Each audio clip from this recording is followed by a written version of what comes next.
Be blessed by the divine. The story of my life by Sri Vethathiri Maharishi.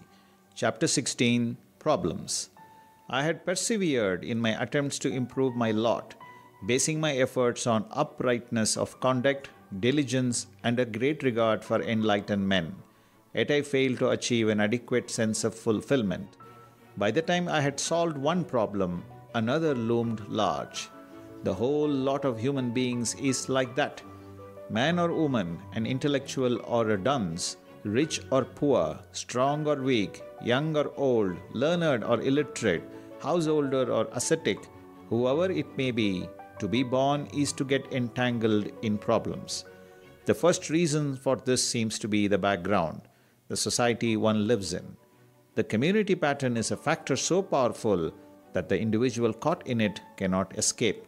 Man suffers in proportion to the sense of responsibility that crushes him down by its weight. How could I, for one, prove exempt from such a law? I wished to jump the hurdles to achieve advancement and find peace and happiness in life. The community background kept pulling me down whenever I tried to climb. Yet I never lost hope. The determination was there, firm, deep down in my mind, that I shall make good, in spite of the odds. Success is certain if we keep up the struggle without swerving from the path of righteousness. Everything has its proper time, that is the law. Without being impatient for immediate results, we should forge ahead till we attain our goal. Perseverance, industry, and calm reflection, these are the guideposts along the route. Financially, my progress was steady now, but realization of the nature of God and the purpose of life still eluded me. Concentration of the mind led me towards the light. My masters, Dr. S. Krishna Rao, had taught me the principle behind the 5 elements. I was able to comprehend this truth more and more clearly as the days passed. I woke up one night. It would have been about 3. I was plunged in thought. I seemed to have grasped the truth at last. There are 6 states of being, combining primordial divinity along with the 5 elements that compose the universe. What else could be there where you pass beyond these elements except just pure space? That immense expanse should have been spoken of as God. The hymn of Saint Thayumanavar seems to corroborate this conviction. He speaks of a radiance that is not merely here or there, but everywhere. Yes, everywhere, even beyond the limits where normal human imagination could not project itself. Yet, which one of these 6 states of being does life belong to? Life is not static, it is dynamic. So life should be Akash, the ultimate 5th among the 5 elements. This was the answer that dawned on me. With this conception as a base in my innermost consciousness, I started my experiments further in philosophy. Wonder of wonders. The whole world, in my eyes, now looked gradually transformed, different from what it had ever been before. From morning to night, I used to ponder, whatever be the occupation was engaged in at that time, over the nature of God, of human life, and how these are related to each other.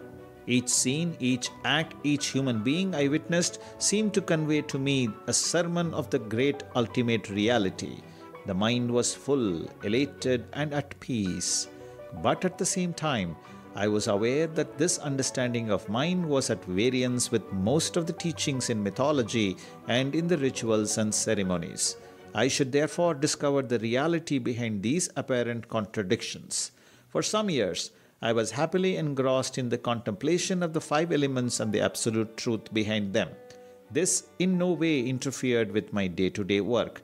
I kept myself busy from 4 in the morning till 10 at night. I was now 32. At this stage, I had to face a problem that touched the very core of my being. Although married for years now, we had no children. Someone had hurt my wife's feelings by telling her that she was barren. They had also made a suggestion to her that the only way out was for husband to take a second wife. When she unburdened her grief to me, I tried to comfort her. Do not worry about what people say. You know our motto in life, not to hurt or injure others, and to aid and assist others to the best of our ability. If we don't have children, nature is to be blamed, not we. If people use that as a stick to beat us with, We should turn a deaf ear to their talk. I spoke to her on these lines often, but I could not heal the wound. She lost all peace of mind. I could do nothing to restore that peace. She began to speak to me about this day after day to the exclusion of every other topic. She insisted on my marrying again. I tried to console her in every possible way, but she continued to be restless. It looked as if our relatives and our community had deliberately planned to disorganize our lives. We felt like sparrows whose nest had been pulled apart. The greater my progress in the pursuit of the ultimate truth, the more intense became the complications in which my life got entangled. My wife never ceased dining into my ears that I should marry again. This pressure mounted from the day to day. I put off taking a decision as long as I could. One day, a Tamil magazine carried in its columns a short story. My wife read it. She then placed the magazine in my hands and asked me to go through it. I was moved to tears when I read it. This, in brief, is the story. A man and his wife, devoted to each other, were leading a happy life. They had no children. Relatives and friends accused the women for being barren. In great pain of mind, she entreats her husband to marry again, so that she could have some relief from this continuous criticism. The man refuses, saying that he can't bring himself to share his life with another woman. "Won't you marry again if I happen to die?" she demands of him. "Why torture yourself with all such idle fancies? You should learn to live in perfect peace of mind," he says and goes out. When he returns home that night, his wife is missing. They search for her everywhere. Next morning, her dead body is found washed ashore on the banks of the river. The author's aim in writing the story is to portray the workings of a woman's mind. Here is a woman provoked beyond endurance by the slights and innuendos hurled at her by a heartless society. Her husband's stubborn refusal to remarry adds fuel to that fire. Life under such conditions, she decides, is not worth living. The writer of the story had succeeded in holding up before the world the heartlessness and cruelty of the society that nags at a childless woman. "Have you finished reading?" my wife asked. She seemed to be gloating over her victory. Her eyes said as much. I breathed a heavy sigh. She entered the kitchen abruptly. "Rajam," I called. We were then living at our Guduvanjeri house, the one we had purchased. She came out at once, as if she had been just waiting for the summons, her face beaming in triumph. I seized both her hands in mine. The tears welled up and flowed in profusion. "I realize, my dear, how you feel," I said. "I shall not make further excuses. I have never wanted to look at another woman in my life, but things have come to this pass. I thought I shall not have to face an occasion like this, but it is here before me. My fate has outwitted me. I find myself trapped. I agree to your proposal of a second marriage. You attend to the needful." My voice faltered as I spoke. She too couldn't contain her grief. She wept. "I assure you," she said, "that if you take another woman as your wife, I shall see to it that we three get on in perfect harmony. There won't be a single clash between her and me at any time." Something untoward happened within the next few days. It was evening, office were over, I was cycling on Mount Road. The owner of a dairy owed me some money and I was on my way to collect it. A bullock cart, a four-wheeler, was coming from the opposite direction. The handlebar of my bike wobbled. I applied the brakes, but they didn't act. The downward slope from the bridge did it. I dashed with my bike straight against the cart. There was an outcry from the people who noticed the accident. A crunch. It was the cart's wheel going over my poor bike. The momentum I had gained added to the violence of the collision. The blow I got was from the yoke in front. I fell right in front of the cart. My bike had blocked the cart wheel, impeding its movement. The cart stood still. I lay on the ground just 4 inches from it. All this in a split second. I passed out. Passers-by lifted me up and laid me on the portico of a shop nearby. They brought me water to drink. It took 10 minutes for me to come back to consciousness. From the talk of the people around, I realized the full extent of the danger I had passed through. No part of my body remained unhurt, although all appeared to be minor injuries. I couldn't lift my left hand. I ran my right hand over it. Then I discovered I had broken my left collarbone. I tried with my right hand to hold together the two bits that had come apart.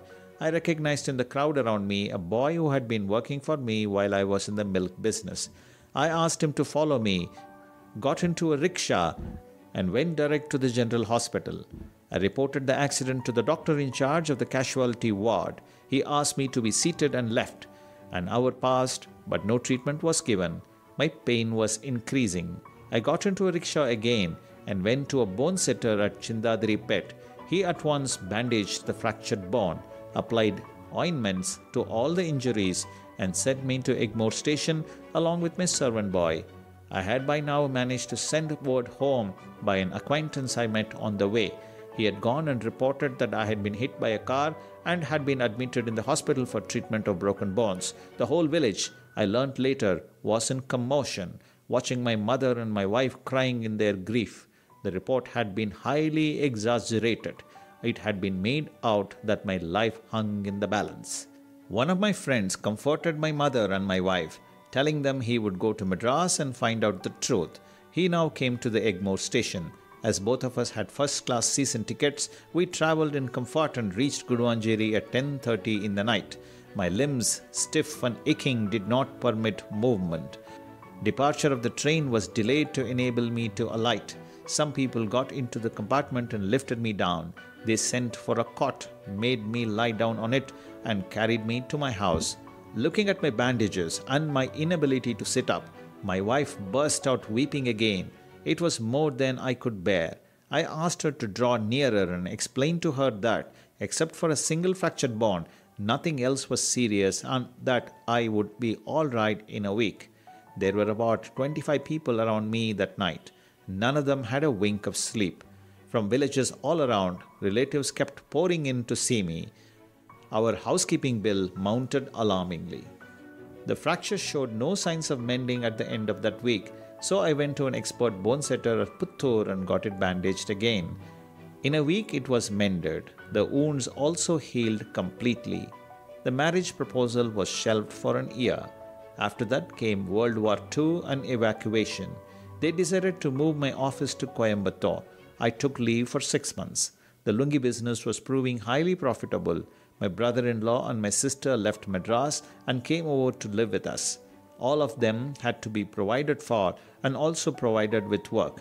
So I started dealing in textiles. That yielded about 10 rupees a day. What next? I should report for duty at Coimbatore. I should also arrange for my second marriage. The story of my life by Sri Vethathiri Maharishi will continue. Visit simplifiedkundaliniyoga.com. Register to attend our next Kundalini workshop. Be blessed by the Divine.